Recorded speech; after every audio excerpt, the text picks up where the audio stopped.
સૃષ્ટિ પર પ્રકૃતિની અણમોલ ભેટ સોગાદનો અવિરત પ્રવાહ, જીવન સંજીવની જડીબુટ્ટીઓની ભરમાર, આયુર્વેદની સદીઓથી દેણ. આયુર્વેદમ. નમસ્કાર દર્શક મિત્રો, આપનું સ્વાગત છે કાર્યક્રમ આયુર્વેદમમાં અને આપ નિહાળી રહ્યા છો મારા GTPL ગુજરાતીની વિશેષ રજૂઆત કાર્યક્રમ આયુર્વેદમ સિરીઝ 2માં. દર્શક મિત્રો, ઘણા બધા આજે આપણા પ્રશ્નો સમસ્યા મળ્યા ત્યારે ફરીથી એકવાર સ્ટુડિયોમાં આપણે આમંત્રિત કર્યા છે ડૉક્ટર પ્રાર્થનાબેન મહેતાને. આપનું સ્વાગત છે. Thank you so much. પ્રાર્થનાબેન, આયુર્વેદિક કાર્યક્રમમાં દર્શકોનો જે આગ્રહ થાય છે, રસ લેવાય છે અને જે પ્રમાણે સજેસ્ટ થાય છે ટોપિક્સ, એ જોઈને ખરેખર ખુશી થાય છે અને એક આયુર્વેદમાં આપણને ખરેખર એક એન્કરેજમેન્ટ અને જે આપણું જે મિશન છે, ઉદ્દેશ્ય છે, એને ખરેખર એક વેગ મળી રહ્યો છે. આજે એવી રીતે જ વાત કરીએ તો દર્શક મિત્રોએ એક ઓફર કરી છે, જે આપણે કાર્યક્રમમાં વાત કરતા હતા હળદર, સૂંઠ, આમળા, ત્રિફળા, જેમ શિયાળામાં વાત કરી, એવી રીતે બહેડાને લઈને આજે દર્શક મિત્રોના કેટલાક સવાલ છે અને એ ટૉપિક ઉપર વાત કરવી. દર્શક મિત્રો, બહેડાનો હું થોડો પરિચય કરાવી દઉં તો બહેડા એ એક ફળ હોય છે કે જેના ખાસ કરીને એના જે છાલ હોય છે એ ખૂબ જ ઉપયોગી હોય છે અને એને અલગ અલગ રીતે ઉપયોગમાં લેવાતી હોય છે. મોરેવર કે એના જો ગુણધર્મોની હું સામાન્ય વાત કરું તો એ વાત, કફ, પિત્ત જેવા રોગો છે, ત્રણેય જે શરીરના મુખ્ય જે વ્યાધિઓ છે એને બેલેન્સ કરે છે. આ ત્રણેય વ્યાધિમાંથી એક પણ વ્યાધિ જ્યારે ઉપર નીચે થઈ જાય, વધઘટ થઈ જાય, તો આ બહેડા એ ખૂબ જ સારી રીતે બેલેન્સ કરે છે અને ઘણી બધી બીમારીઓમાંથી બચાવે છે. પરંતુ પ્રાર્થનાબેન પાસે આજે આપણે ખાસ જાણીશું કે આ બહેડા કેટલી બીમારીઓમાં ઔષધિ તરીકે ઉપયોગ કરીએ છીએ અને આપણા પ્રાર્થના ક્લિનિકમાં શું ઉપયોગ છે. તો સૌથી પહેલાં પ્રાર્થનાબેન આપણે વાત કરીએ કે એનો એક સારો પરિચય લઈ લઈએ અને એના ગુણધર્મની વાત કરીએ. હા અશોકભાઈ, બહેડા એક વનસ્પતિ દ્રવ્ય છે અને આયુર્વેદમાં, વેદ, ઉપનિષદ બધામાંનું વર્ણન જોવા મળે છે. જેવી રીતે હરડે છે ને, એવી રીતે બહેડાના ફળ હોય છે અને આપણે ફળ ઉપયોગમાં લેવાતા હોય છે. અને એમ કહેવાય, એનું એક નામ છે અને કલિદ્રુમ પણ કહેવાય છે, અક્ષ પણ કહેવાય છે અને યથા નામ તથા ગુણાહ સંસ્કૃતમાં અને આયુર્વેદમાં એને બીબીતક એવું નામ આપવામાં આવેલું છે કે જે રોગોના ભયને દૂર કરે, રોગોને જે દૂર કરે છે, રોગોથી બચાવે છે, રોગો સામે રક્ષણ આપે, બહેડા, બીબીતક ઘણા બધા દર્દોમાં વપરાય છે. અને જેમ આપે વાત કરી કે વાત, પિત્ત, કફ ઉપર નીચે થઈ જાય તેનું બેલેન્સિંગ પણ કરે છે. અને આપણું આખું આયુર્વેદ વાત, પિત્ત, કફના નિયમ પર રચાયેલું છે અને એ વાત, પિત્ત, કફનું બેલેન્સિંગ બહેડાથી થાય છે. પણ એનું જે વૃક્ષ છે એ મોટું હોય છે, 15 થી 100 ફૂટ ઊંચું. બહેડાનો પરિચય આપીએ તો જે ઝાડમાં ફળ ઉગે છે, શિવ નિઘંટુમાં કહ્યું છે કે બીબીતકો મહાવૃક્ષો, મોટામાં મોટું 100 ફૂટ ઊંચું. મેં પણ જોયેલું છે. વડ જેવા પાંદડા હોય અને 1 તોલા વજન એના ફળ થતા હોય છે કે જેવી રીતે હરડે હોય છે એમ અંડાકાર એનું ફળ હોય છે. અને કર્ષફળ એવું પણ નામ આપેલું છે એટલા માટે કે એનું વજન 1 તોલાની આસપાસ હોય છે બહેડાના ફળ. એટલે એને સૌથી મોટામાં મોટું મહાકાય, મહાવૃક્ષો એવું પણ બહેડાને કહ્યું છે. પણ દરેકની સ્પેસિફિક વેલ્યુ હોય છે. તો બહેડા માટે ખાસ કફના જેટલા રોગો છે એ અને વાળના રોગોને બહેડા જડમૂળમાંથી દૂર કરે છે. પહેલાંના જમાનામાં પણ ઉપયોગ થતો હતો, અત્યારે પણ સારામાં સારો ઉપયોગ વૈદ્યો કરતા હોય છે. અને ખાસ કરીને અશોકભાઈ, અત્યારે જે વસંત ઋતુની સિઝન ચાલે છે એમાં શરદી, દમ, અસ્થમા ઘણા બધા પેશન્ટ જોવા મળે છે. તો બહેડા માટે એવું કહેવાય છે કે એનું જે ફળ હોય છે એ ફળની જે છાલ હોય છે એને ઉપયોગમાં લેવાનું હોય છે. એના ઠળિયાનો ઉપયોગ બીજી રીતે થતો હોય છે. ઠળિયો ઉપયોગ થાય છે એ ચામડીના રોગોને મટાડે છે. બહેડા ઘણા બધા રોગોને મટાડે છે, બહેડાનું ફળ છે એ. પણ સ્વરયંત્રનો સોજો હોય, ગળાના કાકડા કોઈને આવી જતું હોય, ટોન્સિલાઇટિસ થઈ ગયા હોય, દમ, અસ્થમા ઇવન આમવાતમાં પણ બેરડા ઉપયોગી છે, ચામડીના રોગોમાં પણ બેરડા ઉપયોગી છે. અને ખાસ કરીને જે લોકો પ્રોફેસરોને બોલવાનું હોય, વકીલોને, અશોકભાઈ આપના જેવા મોટા મોટા એન્કરોને જ્યારે બોલવાનું હોય એ લોકો માટે બેરડા બહુ સારા, કેમ કે એ અવાજ પણ સરસ કરે છે. અને જેને સતત બોલવાનું હોય ને અવાજ બેસી જતો હોય તો એમાં પણ બેરડા ખૂબ જ મદદરૂપ થાય છે. યુક્તિપૂર્વક લેવાયેલા બેરડા ઘણા બધા રોગોને દૂર કરે છે. રાધાબેન, તમે ખૂબ સુંદર પરિચય આપ્યો અને ગુણધર્મો સાથે એનો આયુર્વેદિક અને આધ્યાત્મિક જે ઉપયોગ છે એની તમે ખૂબ સુંદર વાત કરી. મોરેવર તમે ઘણા બધા રોગોની પણ વાત કરી. મુખ્ય જે આપણે રોગની વાત કરીએ તો વાળ છે, પછી ઉલટીઓ થવી, ચક્કર આવવા અને ચામડીના રોગો, આમાં પણ મેં બહુ સાંભળ્યું છે કે એના અને દર્શક મિત્રોના સવાલ પણ છે, તો એમાં કઈ રીતે એ ઔષધિ તરીકે અક્ષીર છે અને એનો ઉપયોગ કેવી રીતે કરવો?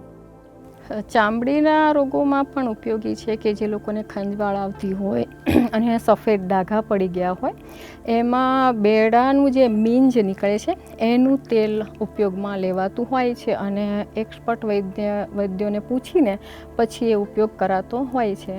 અને વાળના રોગોમાં પ્રાર્થના ક્લિનિકમાં વાળના રોગોની, સ્કિનની સારામાં સારી સારવાર થાય છે. તો બેરડાનો ઉપયોગ ઘણા બધા દ્રવ્યોમાં અમે વાપરીએ છીએ, કે ઘણી બધી પ્રાયોસી બ્રાન્ડની જે દવાઓ બને છે એમાં બેરડા વપરાય છે. ખાસ કરીને વાળને કાળા કરવા માટે આયુર્વેદના ઋષિ મુનિઓએ કહ્યું છે કે જે લોકોને સફેદ વાળ આવતા હોય અને અકાળે આવતા સફેદ વાળને અટકાવવા માટે બેરડા ચૂર્ણને માથામાં લગાવવામાં આવે, બેરડાનું તેલ પણ જો માથામાં વાપરવામાં આવે, બેરડા તેલ અને ભાંગરાનું તેલ બંને મિક્સ કરીને હેર ઓઇલ તરીકે પ્રાયોસી બ્રાન્ડના જે તેલ આવે છે એમાં બેરડાનું અને ભાંગરાનું એ તેલનું કોમ્બિનેશન કરીને પ્રાયોસી ઓઇલ મેં બનાવ્યું છે. આપણા જે શાસ્ત્રોમાં 30 વર્ષથી જે મેં નિચોડ કર્યો છે કે જે ઋષિ મુનિઓ કહી ગયા છે એ પ્રમાણે એક તેલ બનાવ્યું છે. અને એ તેલનો ઉપયોગ કરવાથી વાળનો ગ્રોથ પણ થાય છે અને સફેદ વાળ આવતા અટકી પણ જાય છે. બીજું એક સરસ મજાની વાત મારે શેર કરવી છે અશોકભાઈ તમારી સાથે અને દર્શક મિત્રોને, કે મારા પોતાના સગા મોટા ભાઈ અમારી કોલેજમાં જ હતા અને પ્રોફેસર હતા. બેરડાનું લેક્ચર એમણે લીધું અમારા ક્લાસમાં. ત્યારે એમણે અમારા સ્ટુડન્ટ 50 સ્ટુડન્ટનો ક્લાસ હતો. 2-3 વિદ્યાર્થી એવા હતા કે એને કાયમી ઉધરસ રહેતી હતી. મારા બ્રધર છે ડૉક્ટર ભરતરામ ભટ્ટ, તો એ બેરડા લઈને આવેલા, એટલે ઘીમાં શેકેલા બેરડા. પેલા સ્ટુડન્ટને 3 સ્ટુડન્ટ એવા હતા કે જેને ઉધરસ આવતી હતી ને એમણે મોઢામાં રાખવા ટુકડો આપ્યો કે આ ટુકડો મોઢામાં રાખો. એ જે પેલા મારા ફ્રેન્ડ્સ હતા કે જે મારા ક્લાસમેટ હતા એને સતત ઉધરસ આવતી હતી. મારા મોટા ભાઈ ડૉક્ટર ભરતભાઈ ભટ્ટ જે ડૉક્ટર હતા, બેરડાનું ચેપ્ટર ચલાવતા હતા. ચેપ્ટર ચલાવતા પહેલાં એમણે બેરડા ફળના ટુકડા જે શેકેલા હોય છે ઘીમાં એ વિદ્યાર્થીને આપ્યું. વિદ્યાર્થીને આખા દિવસમાં એક પણ ઉધરસ પછી આવી નહીં. એટલે મારા મોટા ભાઈ જ્યારે લેક્ચર લેતા ને ત્યારે અમને એવી જ રીતે શીખવતા હતા કે જે લોકોને સતત ઉધરસ ચાલુ રહેતી હોય અને બેરડાનો ટુકડો, બેરડાનું જે ફળ આવે છે એને ઘીમાં શેકી નાખવાનું. દર્શક મિત્રોને ઘરગથ્થુ ઉપચાર પણ એ રીતે બતાવી દઉં કે બેરડાનું જે ફળ હોય એને તમે એનો જે ટુકડો, એની જે છાલ છે, બેરડાના ફળની છાલ, ઝાડની નહીં ફળની છાલ છે, એને ઘીમાં શેકી નાખો. ઉધરસ આવતી હોય તો મોઢામાં રાખવામાં આવે તો ઉધરસ મટી જાય છે. આ પ્રેક્ટિકલી જ્યારે હું 2nd યરમાં ભણતી હતી જામનગર, ત્યારે મારા મોટા ભાઈ કે જે બહુ વિદ્વાન ડૉક્ટર હતા અશોકભાઈ, અને એટલા બધા વિદ્વાન હતા કે પેશન્ટનું ડાયગ્નોસિસ પેશન્ટ આવીને જ કરી દેતા હતા કે આને આ રોગ છે, આને આ રોગ છે. 3 વિદ્યાર્થીને મોઢામાં ટુકડો આપ્યો પછી પ્રેક્ટિકલી બતાવ્યું કે બેરડાનું કામ ઉધરસ આવતી મટાડે છે, કફના રોગોને પણ મટાડે છે. બીજા એક બહેન છે એમને અવાજ બેસી ગયો તો સ્ટુડન્ટને, એમને પણ મારા મોટા ભાઈએ બેહડા ચૂર્ણ આપ્યું કે તમે આ મધ સાથે લેશો તો તમારો જે અવાજ બેસી ગયો છે એ ઉગડી જશે. એટલે પ્રેક્ટિકલી અમારા જે ગુરુજી હતા કે મારા પપ્પા, મારા મોટા ભાઈ, આવું બધું ઘણું બધું નોલેજ અમને લોકોને આપતા હતા કે ફરીથી જ્યારે આપણે પ્રોગ્રામ આપવાનો હોય ને ત્યારે રિવિઝન કરવાની જરૂર નથી હોતું. આપણે એ વખતે એ કેટલા વર્ષો પહેલાંનું અત્યારે યાદ રહી જાય કે હા મારા મોટા ભાઈએ આ સ્ટુડન્ટને આપ્યું હતું અને આખું લેક્ચર મારા મોટા ભાઈએ લીધું, એક પણ ઉધરસ આવી નહોતી. એટલે ઉધરસને મટાડવા માટે બેહડા ખૂબ જ ઉપયોગી ફળ છે. આયુર્વેદમ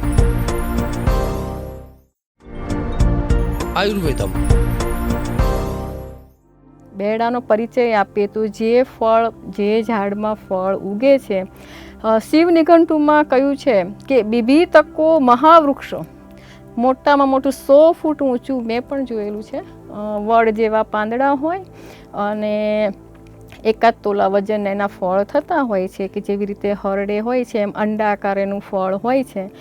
અને કર્ષફળ એવું પણ નામ આપેલું છે એટલા માટે કે એનું વજન 1 તોલાની આસપાસ હોય છે બેહડાના ફળ. એટલે એને સૌથી મોટામાં મોટું મહાકાય, મહાવૃક્ષો એવું પણ બેહડાને કહ્યું છે.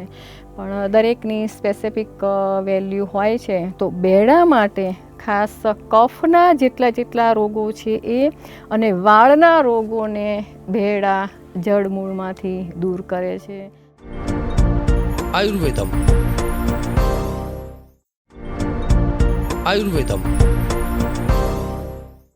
પ્રતાપબેન, તમે ખૂબ સુંદર વાત કરી અને ઉદાહરણ સાથે વાત કરી કે બેહડા કેટલું શ્રેષ્ઠ ઔષધ છે આયુર્વેદમાં. મોરેઓવર કે દર્શક મિત્રોના જે સવાલો છે અને ખાસ બેહડાનું સાંભળ્યું છે કે જે દમ અને શ્વાસના જે પેશન્ટ હોય છે એની માટે ખૂબ જ અક્ષી છે. તો આપણા પ્રાર્થના ક્લિનિકમાં બેહડાનો ઉપયોગથી કોઈ ઔષધો હોય અને એના કોઈ ઘરગથ્થુ ઉપચાર હોય, મોરેઓવર કે વાળ માટે પણ મેં સાંભળ્યું છે, તો વાળની તો આપણે ખાસ ટ્રીટમેન્ટ થાય છે, તો વાળમાં પણ આપણે એમાં શું ઉપયોગથી કરીએ છીએ પ્રાર્થના ક્લિનિકમાં એની વિસ્તારથી વાત કરીએ. દમ અને અસ્થમા માટે પ્રાર્થના ક્લિનિકમાં એક વાત તૈયાર મળે છે, પ્રાયોસિક કાઢા, કે જેમાં ભાંગરો છે, જેઠીમધ છે, ભોરીંગણી છે, ઘણી બધી વનસ્પતિ કે જે દમ શ્વાસમાં ઉપયોગી હોય. અરડુસી છે. એકલું બેહડા હું નથી વાપરતી, હું કોમ્બિનેશન કરીને વાપરું છું. કેમ કે જનરલી દમ અને અસ્થમામાં કફ દોષ પ્રધાન રૂપે હોય છે. એટલે અરડુસીનું ગુણધર્મ એવો છે કે કફને પાતળો કરીને બહાર કાઢે છે. એટલા માટે અરડુસી અને બેહડા એ જો દમ શ્વાસમાં આપવામાં આવે તો મારે સંખ્યાબંધ પેશન્ટ એવા છે કે જે દમના પેશન્ટ હોય, અસ્થમા હોય, વારંવાર પંપ લેવો પડતો હોય, ઇવન ઘણા બધા એવા પેશન્ટ છે કે જે સ્ટીરોઇડ લેતા હોય. વાત કરીએ આપણે એક રાજેશભાઈ શાહ કરીને મારે પેશન્ટ છે કે એમને બહુ જ દમ અસ્થમાનો પ્રોબ્લેમ હતો. એમને પણ મેં બેહડાથી બનાવટ કરેલી, બેહડાથી જે બનાવેલું પ્રાયોસી ચૂર્ણ છે એ પણ આપ્યું. લવિંગાદી વટી, પ્રાયોસી લવિંગાદી વટી જે છે એમાં પણ હું બેહડાનો ઉપયોગ કરું છું. રાજેશભાઈ શાહને 2-1 મહિનાથી દવા ચાલે છે અને ખૂબ જ શ્વાસ અને દમમાં ખૂબ જ સારો એવો ફાયદો છે. તો ક્વાથ પણ આવે છે, એની ટેબ્લેટ પણ. બીભીતક, બેહડા અને હળદરની પ્રાર્થના ક્લિનિકમાં હળદર, સારામાં સારી હળદર અને સારામાં સારું બેહડા, એ બંનેનું કોમ્બિનેશન કરીને બેહડા અને હળદરની ટેબ્લેટ બનાવેલી છે. તે દમ છે, ઉધરસ છે, શ્વાસ, શરદી, તાવ અને નાનું ઘણા લોકોને, નાના છોકરાઓને બી સતત નાકમાં ચાલુ રહેતું હોય કે સળસું હળવું ચાલુ રહેતું હોય, કાયમી શરદીવાળા માટે પણ આ પ્રાયોસી ટેબ્લેટ છે એ સ્પેશિયલી હળદર અને બેહડાની બનાવેલી છે. તો એ 2 ગોળી 2 વખત લેવાની હોય છે. 3-1 મહિનાનો કોર્સ હોય છે અશોકભાઈ, અને એનાથી બહુ સારું એવું રિઝલ્ટ મળ્યું છે મને. હવે વાળ માટેની સૌંદર્યની વાત ના કરીએ તો ચાલે જ નહીં. ખાસ કરીને બહેનો તો આયુર્વેદના ખૂબ જ ચાહક છે. એટલે જે લોકોને સફેદ વાળ અટકાવવા હોય એ માટે અને વાળના સૌંદર્યને બરકરાર રાખવા માટે પ્રાયોસી મહેંદી 10 જાતની વનસ્પતિનું, જડીબુટ્ટીનું સંમિશ્રણ કરેલું છે પ્રાયોસી બ્રાન્ડની મહેંદીમાં છે હરડે, બેડા, આંબળા, જાસૂદના ફૂલ, ગળીના પાનનો પાવડર છે, દાડમના બીજનો પાવડર છે, ઘણી બધી વસ્તુ આમાં પડે છે. અને લોહ ભસ્મ અને આંબળા પાવડર, એનાથી જે કાળો કલર કોમ્બિનેશન નેચરલી થાય છે એ બેડા ચૂર્ણ પ્રાયોસી મહેંદીમાં પણ ભારોભાર પડે છે અને સફેદ વાળ આવતા અટકી જાય છે. ઘણા બધા પેશન્ટ પૂછતા હોય છે કે પ્રાયોસી મહેંદી લગાવીએ તો વાળ બધા સફેદ વાળ કાળા થઈ જાય. આજે હું ફરી દરેક પેશન્ટને, દરેક દર્શક મિત્રોને જવાબ આપવા માગું છું કે એક વખત સફેદ વાળ થઈ ગયા ને એ મેનેજ કરવા પડે. કાળા તો કલર કે ડાય કરો ને તો જ થાય. પ્રાર્થના ક્લિનિકની જે પ્રાયોસી મહેંદી છે એ સફેદ વાળ આવતા અટકાવે છે જરૂર. તમારે સફેદ વાળ થોડા બી આવવાના શરૂ થઈ જાય, તમે પ્રાયોસી બ્રાન્ડની મહેંદી ઉપયોગમાં લો, પ્રાયોસી તેલ વાપરો, તમે જે ગામમાં રહેતા હોય ત્યાં શિરોધારા કરાવો, પ્રાયોસી બ્રાન્ડનું શેમ્પૂ યુઝ કરો, તો તમારા ડેમેજ હેર રિપેર થઈ જાય, અકાળે આવતા સફેદ વાળ અટકી જાય છે. પ્રાર્થના ક્લિનિકમાં શિરોધારા માટે પણ બેડાનું જે મીંજ છે એનું તેલ છે એ કોમ્બિનેશન કરીને જે લોકોને સફેદ વાળ આવતા હોય કે ખોડો થઈ ગયો હોય, માથામાં ખંજવાળ આવતી હોય, જેમ કે ચામડીના રોગોમાં પણ બેડા ઉપયોગી છે. તો પ્રાર્થના ક્લિનિકમાં શિરોધારા સારવારમાં હું બેડાનું તેલ ઉપયોગમાં લઉં છું. ઇવન લગાવવા માટે પણ ઉપયોગ કરું છું. અને ખાસ બીજી પણ એક સરસ વાત મારે કરવી છે કે એક તૃષા નામનો રોગ છે કે મેં એવા 2-4 પેશન્ટ જોયા છે કે જે લોકોને વારંવાર તરસ લાગતી હોય, ખૂબ જ પાણી પીવે અને તરસ છીપાય નહીં, એક રોગ છે. હા, એવા બી પેશન્ટ છે. મારે એવા 4-5 પેશન્ટ આવેલા છે. આયુર્વેદમાં એને તૃષા નામનો રોગ કહેવાય છે. એમાં મેં બેડાનું બહુ સરસ રિઝલ્ટ મને મળ્યું છે. બેડા ચૂર્ણનો ઘસારો, બેડાનું જે ફળ હોય એનો ઘસારો પેશન્ટને મેં 3-4 વખત આપવાનું કહ્યું. લગભગ 4 મહિના ટ્રીટમેન્ટ કરી તો દરેક પેશન્ટને અત્યારે બહુ સરસ છે. એટલે તૃષા નામના રોગમાં પણ બેડા આપી શકાય છે. અને બીજું એક વાજીકરણ પણ છે. પુરુષોના રોગોમાં જે લોકો નશક્તિ હોય, નબળાઈ હોય, એ લોકોમાં જે બેડાનું મીંજ છે એ અપાતું હોય છે. એટલે એક્સપર્ટ વૈદ્ય બેડાનો ઉપયોગ યુક્તિપૂર્વક કરવામાં આવે ને તો ઘણા બધા રોગો સહજતાથી મટી જતા હોય છે. આયુર્વેદમ. મારું નામ રાજેશભાઈ શાહ છે. મારી અત્યારે ઉંમર 54 વર્ષની છે. લગભગ 2009ની અંદર મને સળંગ ખાંસી અને લગભગ 3 મહિના સુધી ચાલી. ત્યારે મેં ઘણી બધી દવાઓ લીધી પણ મને એમાં કોઈ ફરક ના લાગ્યો. પછી એક વખત એકદમ શ્વાસોશ્વાસ ચડ્યા એટલે તાત્કાલિક બધા રિપોર્ટો કરાયા અને એલોપેથીમાં ડૉક્ટર, ખ્યાતનામ ડૉક્ટર છે, એમની પાસે મેં બધા રિપોર્ટો રજૂ કર્યા. ત્યારે એમણે મને કીધું કે ભાઈ આ દવા તમને જે અસ્થમા છે, એમણે બધા રિપોર્ટો ચેક કરીને એમને નિદાન કર્યું કે ભાઈ આ અસ્થમા છે. અને એમણે તે વખતે જ મને કીધેલું કે ભાઈ આ છેલ્લા સુધી આનું કોઈ ઈલાજ નથી, એટલે છેલ્લા દિવસ સુધી તમારે દવા લેવાની તૈયારી રાખવી પડશે. પણ આટલું સાંભળ્યા પછી પણ હું નિરાશ ના થયો. મેં કન્ટિન્યુટી એના પર દવાઓ, એલોપેથીની દવાનું ચાલી રાખી. પછી ઘણા ફેમિલી મેમ્બર હોય, કોઈ હિતેચ્છુ હોય કે ગમે તે સજેસ્ટ કરે કે ભાઈ તમે આ જગ્યાએ જાઓ, ત્યાં દવા સારી છે, આના પર છે. એટલે એ રીતે હું કન્ટિન્યુટી પાછળ રહ્યો અને એ સાથે સાથે દવાઓ ચાલુ રાખી. પણ અમુક સમય એવો આવ્યો કે મને બીમારી વધતી ગઈ અને એમાં પછી સ્ટીરોઇડ મને લેવું પડ્યું કે ભાઈ એ સ્ટીરોઇડ વગર હું એમાં ઊભો ના રહી શક્યો. અને ત્યારે મને સ્ટીરોઇડ શું છે એટલી ખબર નહીં, પણ દવાની અંદર જે આવે ત્યારે મને એવું લાગે કે ભાઈ આ સ્ટીરોઇડ. પણ જ્યારે મારે પગનું એક ઓપરેશન કરાવવાનું આવ્યું, ઈજા થઈ હતી, ત્યારે મને ખબર પડી કે સ્ટીરોઇડ કેટલી ગંભીર વસ્તુ છે. અને એ સમયે એમણે કીધું કે ભાઈ સ્ટીરોઇડ એટલે એવું છે કે તમારું બિલકુલ અમે જે ખલાસ થયેલો માણસ એને ઊભો કરવા માટે યુઝ કરતા હોય છે. એટલે હું પણ પોતે એનાથી ચેત્યો. પણ છતાંય મારે તો એવી બીમારી થઈ હતી કે 2009થી કન્ટિન્યુટી ખેંચતા 15-17 સુધી આવ્યો અને એક વખત તો હું ઊભો થઈને ચાલી જ ન શકું. એ સમયે સ્ટીરોઇડના કારણે પછી એના પર મેં એ કરવા માટે ઘણા બીજા બી પ્રયત્ન કરી જોયા, દેશી ઇલાજ બી કરી જોયો, પણ ઘરગથ્થુ ઇલાજ કરીએ અને એમાં મારા મધરે આ કાર્યક્રમ છેલ્લા 1 વર્ષથી જોતા હતા. એટલે મમ્મી પછી મને 1 વખત 2 વખત કીધું કે ભાઈ તું ચલ, આપણે આયુર્વેદિકમાં પણ આના ઇલાજ છે એમના, તું રોજ હું પ્રોગ્રામ જોઉં છું. મમ્મીએ મને ખાસ વધારે આગ્રહ કર્યો કે પ્રાર્થનાબેનને હું સાંભળું છું, તું ચલ. એમણે આગ્રહ કર્યો. પછી હું આવ્યો, બેન સાથે વાંચ્યો. બેનનો ખરેખર નેચર એટલો સારો છે કે પહેલાં એમણે મારી હિસ્ટ્રી જાણી અને હિસ્ટ્રી જાણ્યા પછી પ્રથમ તો એમણે મને એક શબ્દ કીધો કે તમે ઘણું મોડું કર્યું, પણ છતાં પણ એમણે કીધું હિંમત ના હારશો, તમને આનો ઈલાજ આપણી પાસે આયુર્વેદિકમાં છે, તમને હું ઊભા કરીને દોડતા કરીશ એટલી મારી ગેરંટી છે. એમણે બેને શરૂઆતમાં મારા બધું સાંભળી અને એમની પાસેની જે આયુર્વેદિક જે દવાઓ છે એમાંથી મને પાવડરો આપ્યા. એ પાવડરો લીધા, સાથે મને રાત્રે મરીના દૂધનો પણ એમણે ઈલાજ બતાવ્યો કે ભાઈ અસ્થમા માટે 1 થી 21 સુધી જવાનું, 21 થી રિટર્ન આવવાનું, પછી સૂટનું પાણી પીવાનું.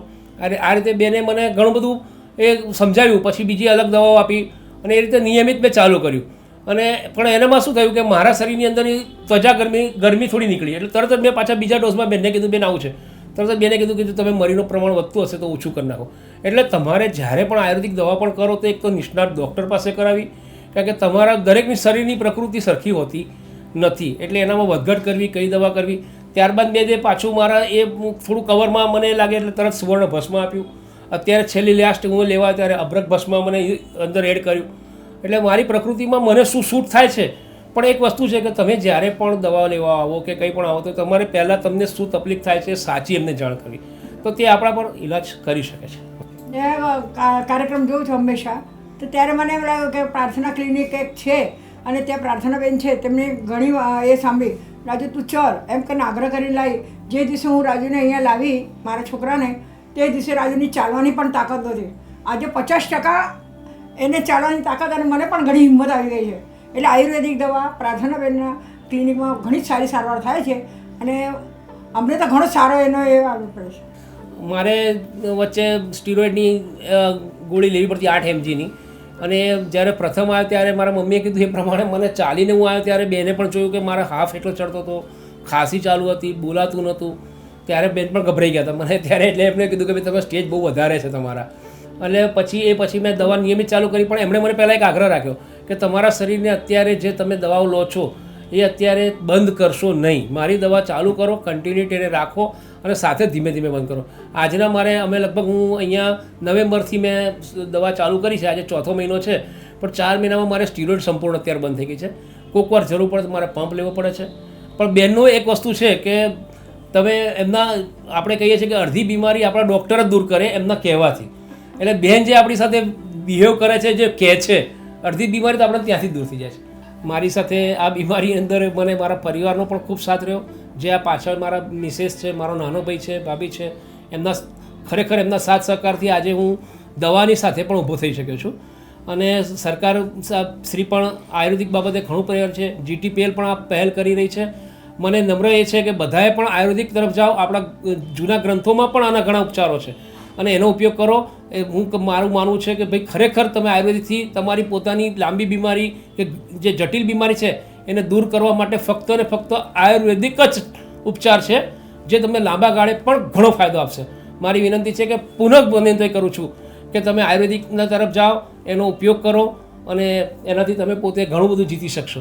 અને પ્રાર્થનાબેનનો ખાસ હું આભાર માનું છું કે મને આજે આટલી જટિલ બીમારીમાંથી મને ઊભો કરવા માટે આજે હું આટલું બોલી શકું છું. ને તો પ્રથમ દિવસે એમણે પોતે જોયો હતો કે મારાથી 2 શબ્દો પણ બોલાતા નહોતા. અને GTPLનો પણ ખૂબ ખૂબ આભાર માનું છું કે આવા પ્રોગ્રામો તમે અવારનવાર કરતા રહો અને એનો પ્રોત્સાહન કરો. એના માટે ખરેખર આભાર માનું છું. આયુર્વેદમ. પ્રાર્થનાબેન, ખૂબ સુંદર વાત કરી તમે, અને એની સાથે જ તમે જે આપણી જોડે તમે રાજેશભાઈ શાહનો આપણે અનુભવ જે શેર કર્યો, તો દર્શક મિત્રો એક ખૂબ જ શ્રેષ્ઠ બાબત હતી કે જો તમે સાંભળ્યું હોય બરાબર, તો એ વ્યક્તિ પોતે સ્ટીરોઇડ લેતા હતા અને આયુર્વેદમાં જે ઔષધિ એમને જે પ્રાર્થનાબેને કરી અને બેડાના ઉપયોગથી જે ઔષધિઓ થઈ, તો એમને સ્ટીરોઇડ લેવાનું પણ બંધ થઈ ગયું. તો દર્શક મિત્રો, આપ અંદાજ લગાવી શકો કે બેડા કેટલું ઉપયોગી છે. પ્રાર્થનાબેન, છેલ્લે વાત કરી લઈએ તો થોડીક પ્રતિકૂળ બાબત અથવા તો કોને નુકસાન કરી શકે અથવા તો કેટલી માત્રામાં લેવું જોઈએ એ તો હિતાવહ છે, એની વાત કરી. બહુ મહત્ત્વની વાત, બહુ સરસ સવાલ કર્યો અશોકભાઈ, કે બેડા ચૂર્ણ વધારે માપમાં લેવાતું નથી હોતું. વધારે લેવામાં આવે તો ક્યારેક ચક્કર આવે, ઉલટી આવે, ઘણા લોકોને આળસ ચડી જાય, માથાનો દુખાવો થઈ જાય.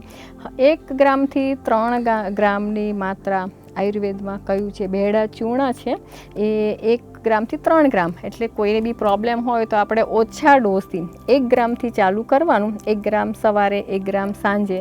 અને એકલું બેડા લેવા કરતાં બેડાનો ઉકાળો બનાવીને બેડા મધ સાથે લઈ શકાય, તુલસી સાથે લઈ શકાય, ફુદીના સાથે લઈ શકાય, ત્રિકટુ સાથે લઈ શકાય, મરી સાથે લઈ શકાય. કોમ્બિનેશન કરીને બેડા અને જેઠી મધનું કોમ્બિનેશન છે, બેડા અને હળદરનું કોમ્બિનેશન છે, એ બહુ સરસ રિઝલ્ટ આપે છે. એટલે બેડા એ માપ પ્રમાણે લેવાનું હોય છે. વધારે પડતું લેવામાં આવે તો ક્યાંક ને ક્યાંક નુકસાનકારક છે. એટલે ખાસ દરેક દર્શક મિત્રોને મારે ભલામણ કરવાની કે તમે કોઈ પણ દવા માટે હું તમને જડીબુટ્ટીનું જ્ઞાન પીરસું છું, પણ તમે ત્યાંના આયુર્વેદિક વૈદ્યને પૂછીને એનો ઉપયોગ કરો. અમદાવાદમાં આવેલા પ્રાર્થના ક્લિનિકની મુલાકાત પણ આપ લઈ શકો છો. રાધાબેન, આપનો ખૂબ ખૂબ આભાર અને ધન્યવાદ કે આજે જે દર્શક મિત્રોનો ટૉપિક અને એમાં પ્રશ્નો સવાલો હતા એમાં તમે ખૂબ સારી સમજણ સાથે માર્ગદર્શન આપ્યા અને ચોક્કસપણે દર્શક મિત્રોનો ફાયદો થશે. દર્શક મિત્રો, આ સંદર્ભે આપના કોઈ પ્રશ્નો હોય, પ્રતિભાવ હોય તો જે સ્ક્રીન ઉપર જે નંબર છે એની પર ચોક્કસપણે મોકલી આપજો. પ્રાર્થનાબેન સાથે આપણે સમાધાન કરીશું. અત્યારે રજા આપશો. નમસ્કાર. નમસ્કાર.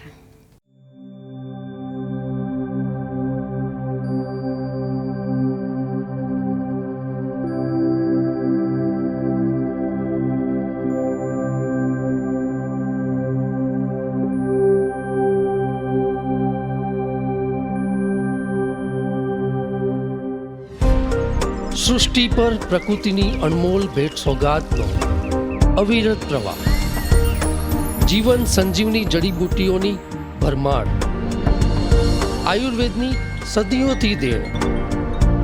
આયુર્વેદમ